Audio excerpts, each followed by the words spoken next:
Woi bang, itu bohlam bakal diapain sih? Wow! Kasihan tuh pemilik toko, jadi tekor karena kehilangan bohlamnya. Oh no! Usut punya usut, kedua pelaku ini adalah spesialis pencuri bohlam di area Pekanbaru, Cekiders. Diduga motif pelaku mencuri bohlam tersebut untuk dijual kembali ke pasaran. Wow!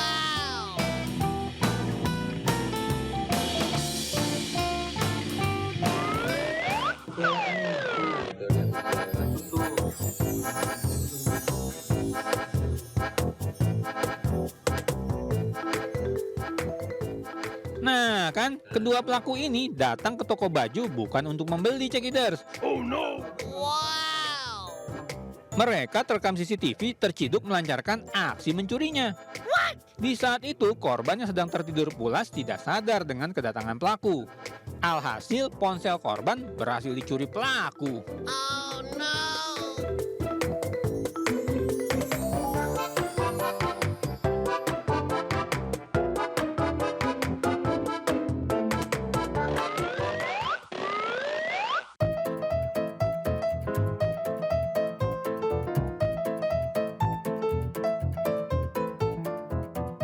Tanggal apes emang nggak pernah ada di kalender. Awalnya, korban ini lupa kalau ponselnya tertinggal di dashboard motor. Melihat ada kesempatan itu, maka pelaku pencurian datang lalu mendekati motor tersebut. Dengan cepat, ponsel itu pun berhasil dicomot pelaku tanpa disadari korbannya, Cekiders. Oh no!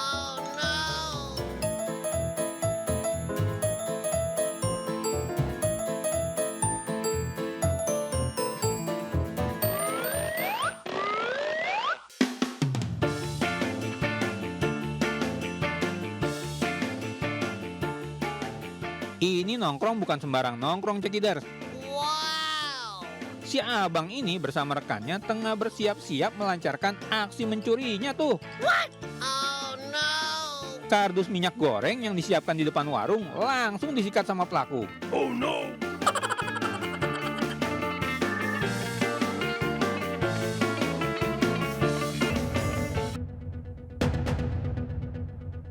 Inilah video viral Mustafa Arif, seorang warga negara Belanda keturunan Turki yang berjualan kebab di kawasan Kecamatan Seberang Ulu 2 Kota Palembang. Pihak imigrasi kelas 1A TPI Palembang yang mengetahui video tersebut segera mendatangi Mustafa Arif untuk mengkonfirmasi statusnya sebagai WNA. Benar saja, Mustafa ternyata menyalahi visa kunjungannya dengan menetap dan bekerja di Indonesia. Atas kesalahan tersebut, pihak imigrasi mengamankan pelaku dan kemudian mendeportasi yang bersangkutan. Rekan-rekan ketahui sempat viral juga ada food truck yang bersangkutan melakukan kegiatan berjualan kebab Turki. Jadi yang bersangkutan ini warga negara Belanda tapi keturunan dari Turki, seperti itu. Visanya atau visa kunjungan, Bang? Bukan Visa kunjungan tidak dipergunakan untuk bekerja. Selain dideportasi, WNA tersebut juga dilarang masuk ke Indonesia selama 6 bulan. Dari Palembang, Sumatera Selatan, Muhammad David, iNews melaporkan. Dua WNA asal Yaman, perempuan dan laki-laki, ditangkap polisi karena sudah mencuri emas di toko emas warna baru Mangga. Kapolres Belitung Timur AKBP Arif Kurniatan menyatakan saat menerima laporan dari korban, pihaknya langsung menurunkan anggotanya untuk melakukan olah TKP. Dari hasil pemeriksaan terdapat rekaman CCTV yang menunjukkan pelaku sedang melancarkan aksinya. Tim Panas Satreskrim Polres Belitung Timur langsung melakukan pengejaran kedua pelaku yang sudah menyeberang ke Pangkal Pinang. Polisi langsung berkoordinasi dengan Polres Pangkal Pinang dan Polda Babel untuk mengamankan pelaku.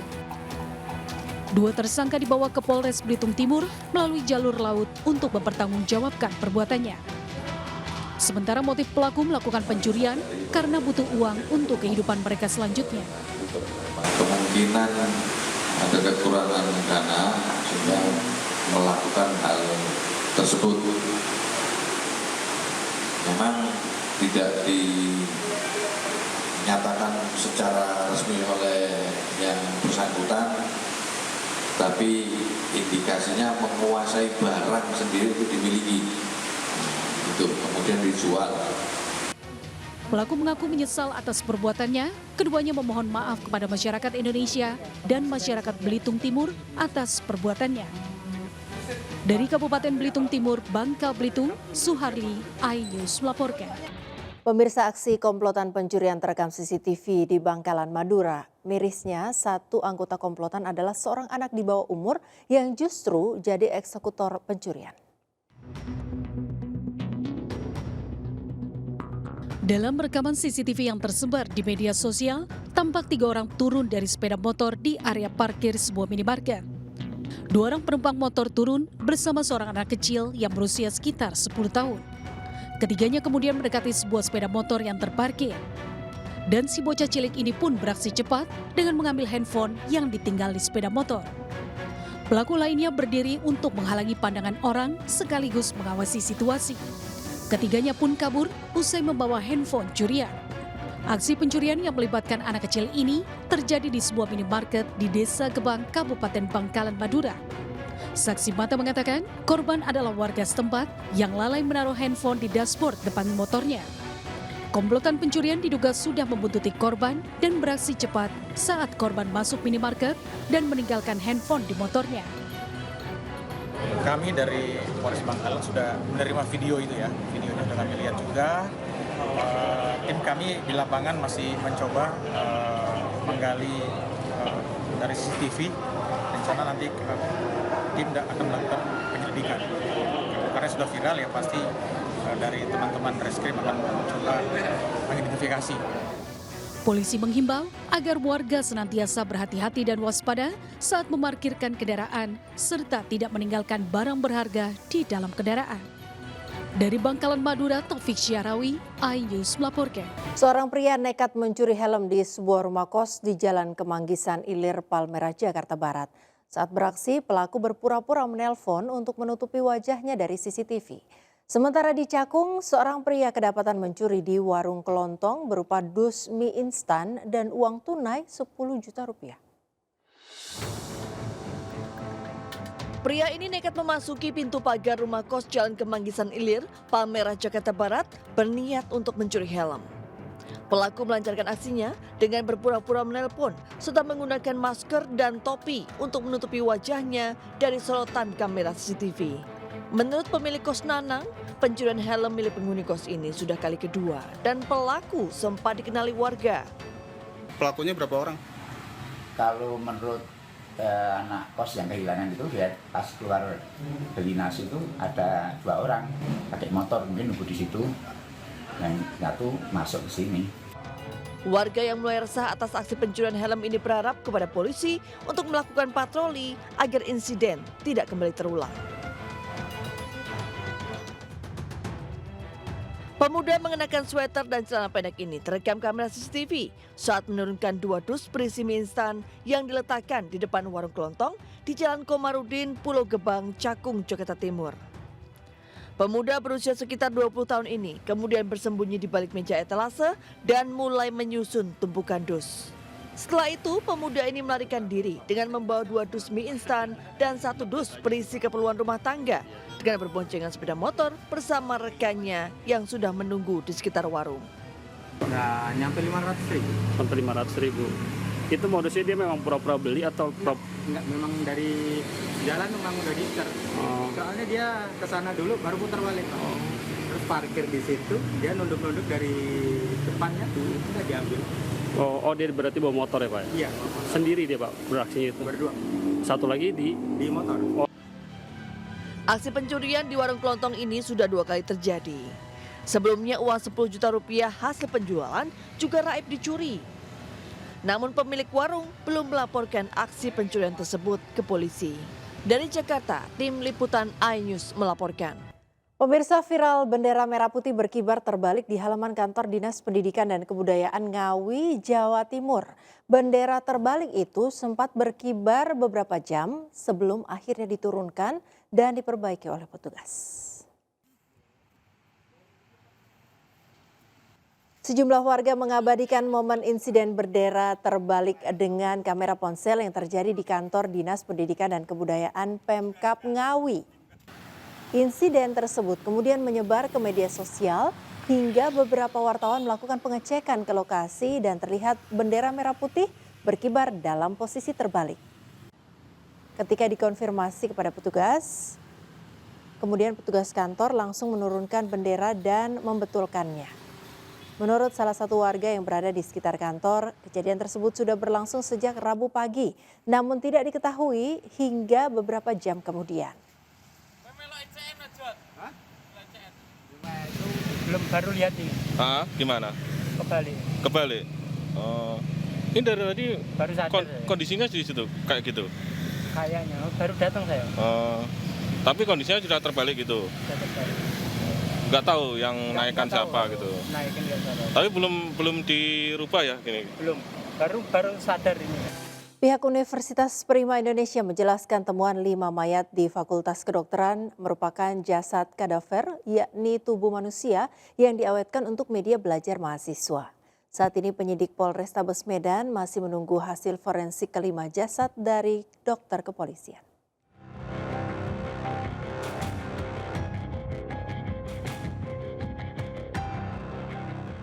Heboh penemuan 5 jasad di kampus Universitas Prima Indonesia. Dijawab Wakil Dekan Fakultas Kedokteran Universitas Prima Indonesia, Kolonel Purnawirawan Susanto, melalui akun YouTube Prim TV.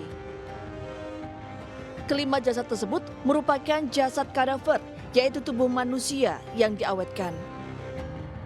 Jasad kadaver diperuntukkan sebagai media belajar di Fakultas Kedokteran Universitas Prima Indonesia Medan.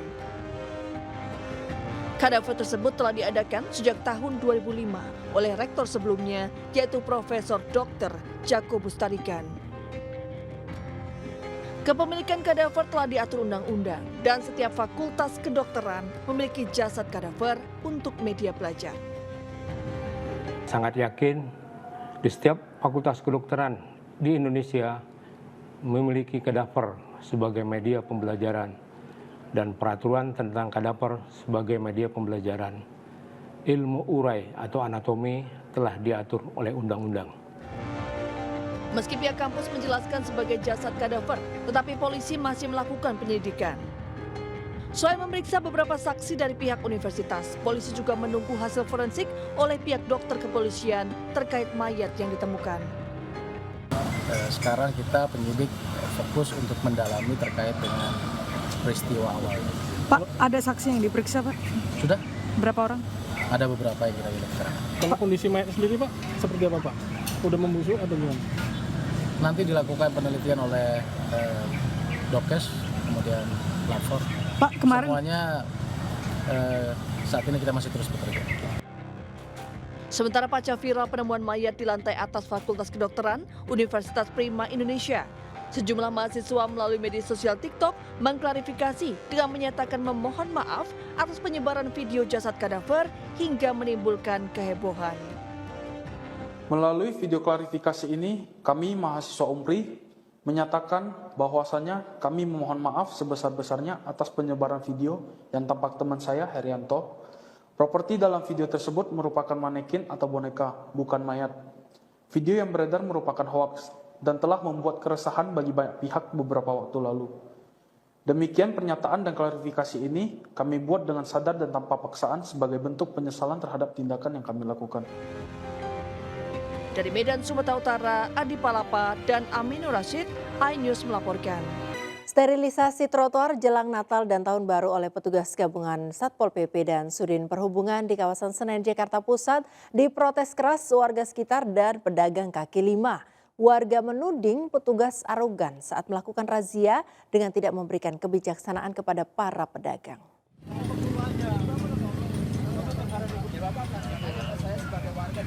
Pria yang mengaku warga sekitar ini langsung menghentikan razia yang dilakukan petugas gabungan Satpol PP dan Sudin Perhubungan di Jalan Raden Saleh Senen, Jakarta Pusat. Dengan nada tinggi, pria tersebut terus protes meminta agar petugas tidak merazia para pedagang yang tengah mencari rezeki. Bahkan petugas dituding arogan saat melakukan razia dengan tidak memberikan kebijaksanaan sedikit pun. Ketegangan lewat adu mulut yang sempat memanas akhirnya mereda setelah direlai warga lain. Razia sterilisasi trotoar kembali dilanjutkan petugas hingga ke Jalan Kramat serta Jalan Diponegoro. Meski banyak pedagang yang kabur, namun petugas berhasil mengangkut sebagian barang milik pedagang. Maraknya keberadaan PKL yang berjualan di atas trotoar dituding telah merampas hak pejalan kaki.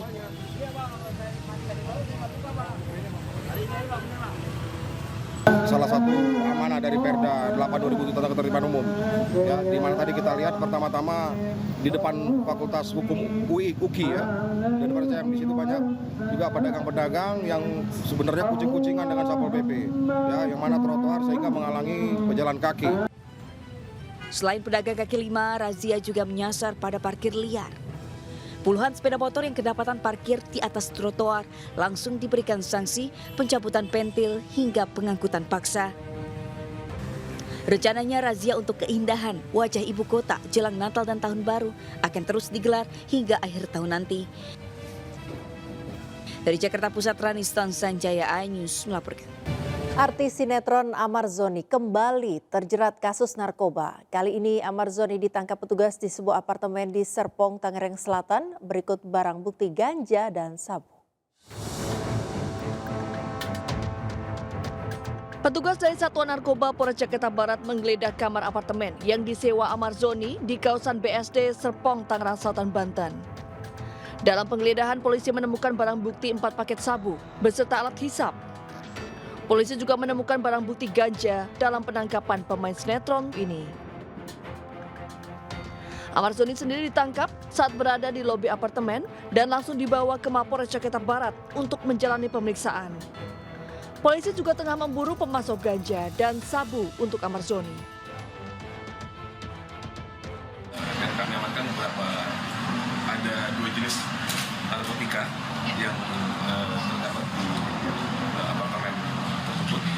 Dan sekarang kami sedang melakukan pemeriksaan untuk mengejar pemasok barang yang atau penyedia barang terhadap AZ ini. Sebelumnya, Amar Zoni sudah 2 kali ditangkap polisi dalam kasus narkoba. Terakhir, Amar Zoni baru saja dibebaskan dari penjara pada Oktober 2023 lalu setelah sebelumnya sempat divonis 7 bulan penjara. Dari Jakarta, Miftah Fulgani, iNews melaporkan. Warga Pasar Wajo, Buton, Sulawesi Tenggara dihebohkan dengan penemuan seekor ular piton sepanjang 2 meter. Yang mengejutkan saat ditangkap, ular sedang memangsa seekor ayam ternak di dapur rumah warga. Ular piton. Video amatir merekam detik-detik saat ular piton sepanjang 2 meter memangsa seekor ayam di dapur rumah warga di Kelurahan Pasar Wajo, Kabupaten Buton, Sulawesi Tenggara. Ular tersebut ditemukan pemilik rumah saat hendak membuka pintu dapur. Mengetahui adanya ular di dapur, pemilik rumah kemudian memanggil warga untuk meminta bantuan mengevakuasi ular. Sempat melepaskan bangsanya, ular piton kemudian masuk ke bawah lemari dapur. Beruntung meski sempat bersembunyi di gudang rumah, ular akhirnya berhasil dievakuasi warga. Ada sesuatu di depan pintu besar. Kira-kira apa tuh? Pas kita ambil senter ternyata ular dan lagi terkam ayam. Panggil adiknya ibuku, Om Neri, untuk evakuasi itu ular, dan syukurnya sudah dievakuasi. Itu ular besar, baru panjangnya kira-kira sekitar 2,5 meter. Khawatir ular akan menyerang, warga kemudian membunuh ular, mengevakuasinya keluar rumah. Kasus ular memangsa ternak kerap dikeluhkan warga, dan pada awal Juli 2023 lalu, warga menangkap dan membunuh ular piton sepanjang 9 meter yang hampir memangsa warga. Sebelumnya ular piton juga sempat memangsa lansia hingga tewas. Dari Kabupaten Buton, Sulawesi Tenggara, Andi Eba, iNews melaporkan. Kemunculan buaya muara di perairan Sungai Teluk Dawan, Kabupaten Tanjung Jabung Timur, Jambi terekam kamera warga dan menjadi viral.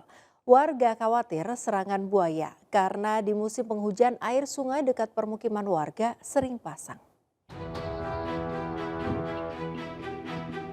Penampakan sejumlah buaya muara di bawah jembatan Sungai Teluk Dawan, Kabupaten Tanjung Jabung Timur, Jambi berhasil diabadikan warga. Menurut warga, kawanan predator bergigi geraji ini kerap muncul pada sore dan malam hari. Warga yang penasaran rela menunggu di atas jembatan untuk bisa melihat langsung penampakan buaya. Warga menyebut di lokasi ini jumlah buaya muara diprediksi mencapai ratusan ekor dengan beragam ukuran. Lokasi habitat buaya berada dekat dengan permukiman penduduk di Kelurahan Teluk Dawan. Sementara memasuki musim penghujan, permukiman warga kerap dilanda banjir air pasang, warga menjadi khawatir akan serangan buaya.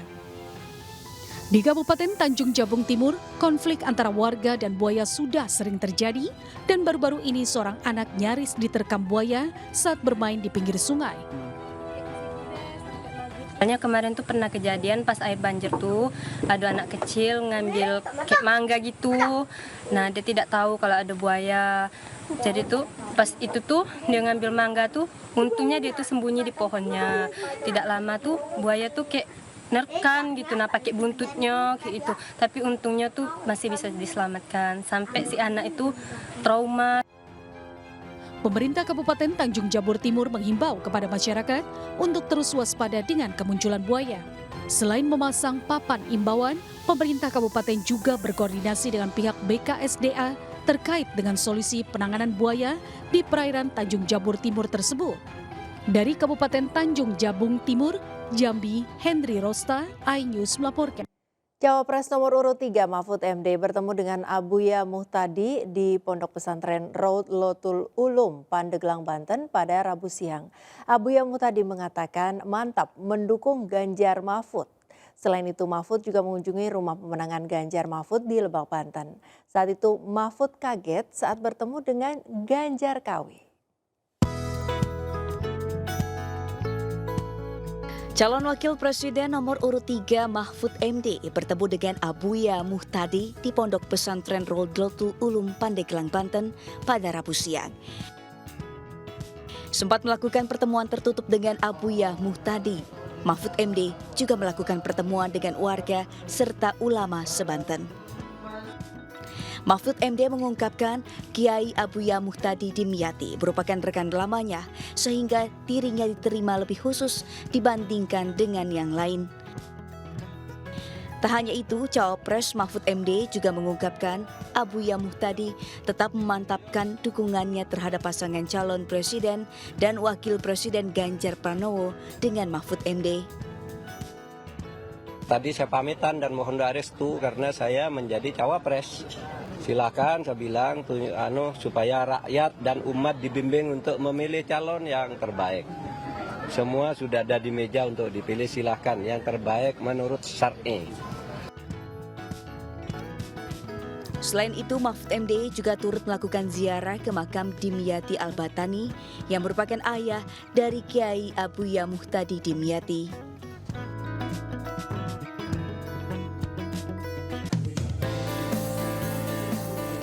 Selain bertemu dengan Abuya Muhtadi, ada yang unik saat kunjungan Mahfud MD ke Lebak, Banten.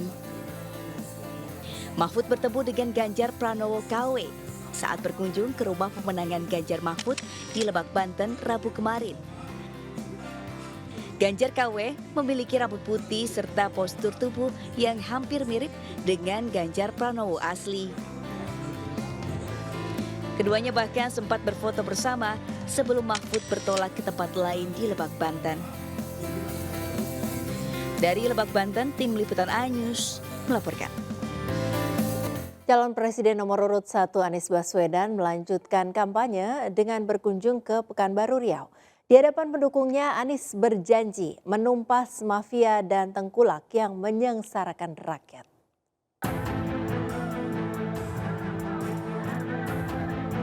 Kampanye Anies Baswedan di Pekanbaru dipusatkan di gelanggang remaja Jalan Sudirman.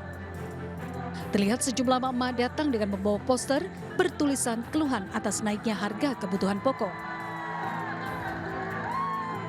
Saat berorasi, Anies berjanji jika terpilih menjadi presiden akan menumpas mafia dan tengkulak yang telah menyengsarakan rakyat.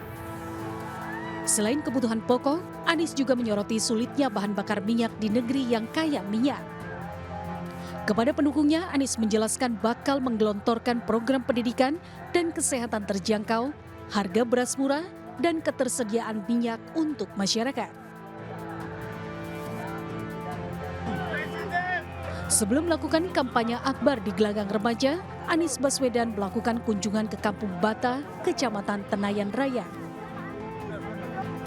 Dari Pekanbaru Riau, Indra Yosrizal, iNews melaporkan.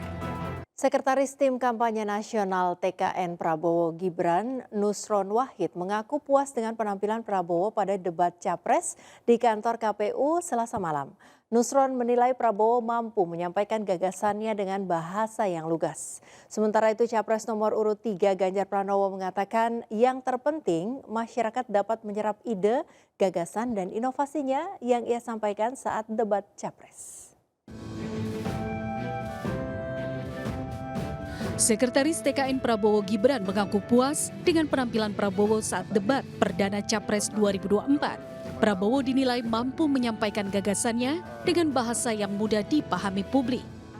Kami sangat gembira karena paslon kami, wabil khusus kepada Capres kami, Pak Prabowo Subianto, penampilannya pada malam hari ini bisa kami katakan sungguh prima. Tutur katanya tegas, pilihan katanya tepat, dan bahasa-bahasa yang disampaikan juga renyah, gampang diterima oleh publik. Nusron juga menambahkan saat debat Prabowo menjalaninya dengan santai dan lugas. Jawaban Prabowo dari setiap pertanyaan dari moderator atau capres lain disampaikan dengan bahasa yang mudah dimengerti masyarakat. Sementara itu pasca debat perdana, Capres nomor urut 3 Ganjar Pranowo mengatakan yang terpenting masyarakat dapat menyerap ide, gagasan dan inovasinya yang ia bawakan saat debat. Ganjar yakin tema yang dibawakan dapat mengedukasi masyarakat untuk lebih paham politik sebelum nantinya memilih pada Pilpres 14 Februari mendatang. Kalau pesan saya bisa sampai ke masyarakat dan masyarakat kemudian tahu pemikiran saya dan Pak Mahfud, terus kemudian program-program yang ada dan kemudian membandingkan dengan yang lain, itulah kemudian pendidikan politik yang paling bagus. Kalau saya itu yang paling utama sehingga mereka punya preferensi untuk memilih. Untuk selanjutnya KPU akan menggelar debat Cawapres pada 22 Desember mendatang. Tema yang akan dibahas yaitu ekonomi, keuangan, investasi pajak, perdagangan, APBN, APBD, infrastruktur, dan perkotaan. Tim Liputan iNews melaporkan.